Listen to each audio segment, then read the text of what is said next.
Hi, welcome back to my channel, and I have got a mini haul. And before you judge me, and if you watched my last video where I counted and inputted my physical TBR and I had 195 books and I said I was not going to add any others, I vocally quoted I was not going to purchase any more books. One of these is actually sent from a publisher and the other 5 first off was super cheap. Okay, that's my justification. But also, I wanted to round it up to 200. I have got 6 books to go through with you today. And we're going to have some fun, all right? And there's no judgment here. There's none at all, because ultimately, I don't just collect my books. I do actually read them. I am from Sussex. I'm from Brighton. And there's a little village called Lewes, which is very quaint. It's very cute. It's full of little coffee shops, charity shops, whatever. I love Lewes. And in Lewes, there is a shop called Boon Books. I don't know how this bookshop gets away with doing books so cheap. But most paperbacks are 3 or 4 quid. And then the hardbacks are like between 6 and 9. It is mental. It blows my mind, and I don't go in there very often. It's also full of books that you don't really ever see, and I quite like that. So I went in there, I was having a sad day, or I was having a crappy day. I felt down and I bought 5 books. I say I picked 4. My wife actually picked me 1 because it's a blind date with the book. So I'm going to open that with you as well. So let's get the publisher mail out of the way first, because I received this from bookish. They did actually email and ask me if I wanted a copy. It is called The Married Man by K.L. Slater. This is actually a proof copy. I don't know, when's it released? I love it when you get like a cute little letter from the author as well. It's a story about trust, fear, and the pacts we sometimes make because at the time we believe it to be for the best. The married man is packed full of secrets, twists and lies, and I sincerely hope its twisty nature will keep you turning the pages to find the answers you need. Okay, that actually sounds really good. It's released on the 1st of November 2024. It's described as a gripping and addictive thriller. So, of course, I said yes. I was like, okay, cool, send me a copy. Thank you so much. So thank you, bookish, for sending that to me. On to the books that I actually purchased and the books that I actually bought. Now, the first one I got was The Spirit Engineer by AJ West. And the reason that I got this was because initially I actually got this from my local library, but I just held on to it for too long and I had to send it back. AJ is someone that I would consider a friend of mine at this point. I fell in love with The Betrayal of Thomas True, which came out in July of this year. I actually ended up working on the release on TikTok with him. So I done a TikTok live. I had done many videos because I received a proof copy of The Betrayal of Thomas True. I am that creator that if you send me a proof copy and I think it's poor, I'm going to say it's poor. All right, I'm just going to call it out there. I'm going to say I don't think it's very good. The Betrayal of Thomas True was a 5-star read for me. I loved it. So when I saw this in Boon Books, it was £4 and I had to get it because I haven't actually read it. Now, this is based on a true story.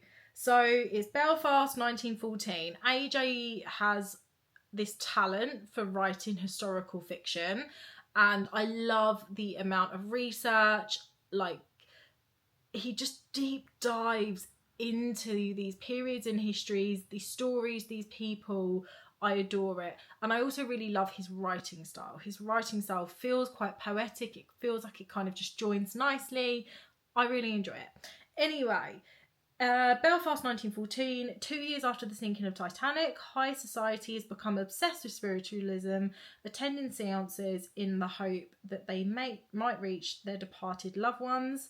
William Jackson Crawford is a man of science and a skeptic, but one night, with everyone sitting around the circle, voices come to him, seemingly from beyond the veil.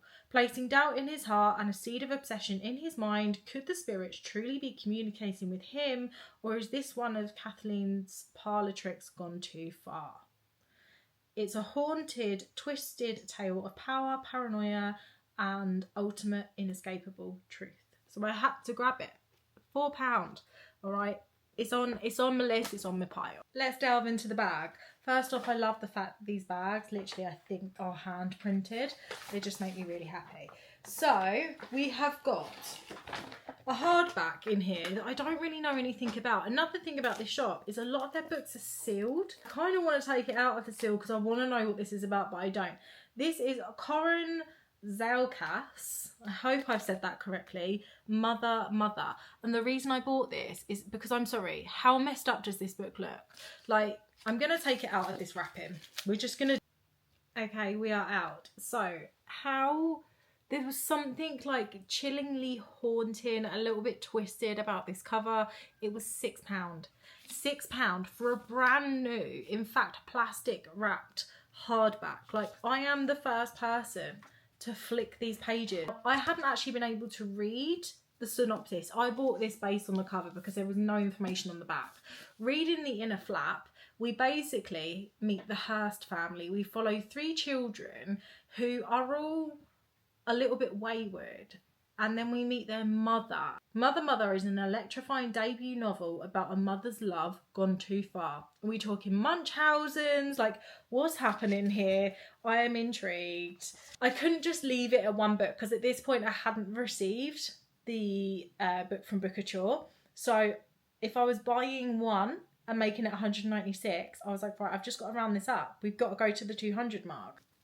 I then grabbed another hardback. This is After the Forest by Kel Woods. How stunning is that cover? This was £9. All right, £9. Normally in the UK, we're paying like $18.99 plus for a hardback. It's almost unheard of. This, from what I can tell, is a Hansel and Gretel retelling. 20 years after the witch in the gingerbread house, Greta and Hans are struggling to get by. Their father and stepmother are long dead. Hans is deeply in debt from gambling and the countryside lies in ruin. It's people starving in the aftermath of a brutal war. Greta has a secret though. I'm going to leave it there. It's such a beautiful, beautiful book.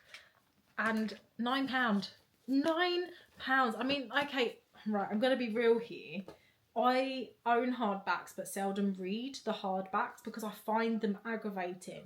But part of the reason I find hardbacks aggravating is because of the sheer size. This is a smaller hardback and I actually quite like that.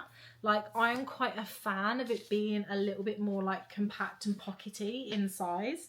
So I did also put this in on my TikTok and a lot of you guys did grab it. So I hope that's a good book. I then got The Reformatory by Tanan Arif Jew.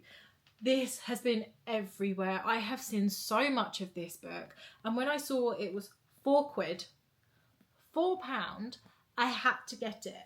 I have been told that this is a book that will haunt and won't leave. And I'm so down for that. I'm so down for that. It feels like it's very appropriate for this time of year as well. An ingenious ghost story, a white knuckle adventure about a sadistic school warden, a 12-year-old boy. Following a trivial scuffle with a white boy, 12-year-old Robert Stevens Jr. is sent to the Gracetown School for Boys. But the segregated reformatory is a chamber of horrors haunted by the boys that have died there. In order to survive the sadistic school warden and the evils meted out in his funhouse, Robert must enlist the help of the school's ghosts, only to have their own motivations. That actually sounds really good. Okay, so I'm glad that I grabbed that. I am glad. I'm going to give it a read quite soon, I think, because like I said, I have seen so much about it, kind of just needed to add it. Then the last thing we have is a blind date with a book. Now, I have had many a blind date with the books and I've opened the book and been like, what is that? Why? I've had them from like little small businesses, I've had them from the works, I've been sent books I already have, that's part of the risk, but there's still something so addictive about opening a blind date with a book. This was $6.99. $6.99, I really can't go wrong with that, so we're going to open it together. Right, okay, first and foremost, I love how this is packaged. It's packaged so cutely. And whenever I get a blind date with a book, I never, ever, ever, ever want to take the packaging off. I don't want to open them. I think I picked from their premium range, which has, I think it's a cup of tea. It's got something inside it. So anyway, let's just go for it. So as I mentioned, this is described as a psychological thriller, domestic noir, sexy roller coaster. Sounds right up my street, and it was actually my wife that picked this for me. So Kelly, if this is wrong, it's on you. Peppermint tea, which is perfect because I love a touch of peppermint tea. I've also got a cute little bookmark. Enjoy the read. Let us know what you make of the book at Boon Books. Okay, cute. We get like a little postcard and then them asking us to rate the book for them. We've got another little bookmark. And then I've got a book called Obsession. So the top of the book says, he's not your husband, he's hers. And then Carly and Rob are a perfect couple. They share happy lives with their children and their close friends, Craig and Jenny. They're lucky, but beneath the surface, no relationship is simple. Can another woman's husband and another man's wife ever just be good friends? Little by little, Carly's question sends her life spiralling out of control as she begins to doubt everything she thought was true. Who can she trust? The man she's promised to stick by forever, or the best friend she has known for years? And is Carly being entirely honest with either of them? Okay, that does sound really, really good. I'm quite glad that that is going to be added to my collection, if I'm totally honest. Right, now is the point where I need to add this little pile to my Fable. So at the moment, I have got want to read 195 books. I'm hoping you can see that. Let's get added.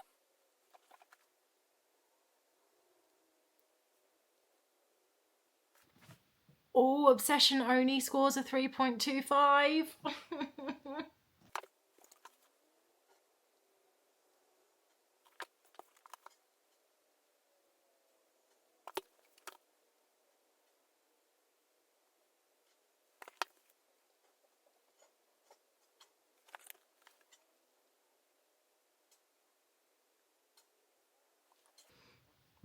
Okay, they're all added and we now have 201. I now have a physical TBR of 201 books. And from this point forward, I genuinely need to stop. I was happy to get to 200. I was like, okay, round number, I can deal with that. 201 feels a little bit... Wait, actually, what am I talking about? What difference is one more? So there we are. That is my mini haul for the day. Hopefully you enjoyed. The Reformatory actually has a rating of 4.5. So that's a very highly rated book. And I am tempted to allow myself to get to that very, very soon. But for the time being, I promise I'm not going to buy any more books. Promise. I'll catch you guys soon. Enjoy.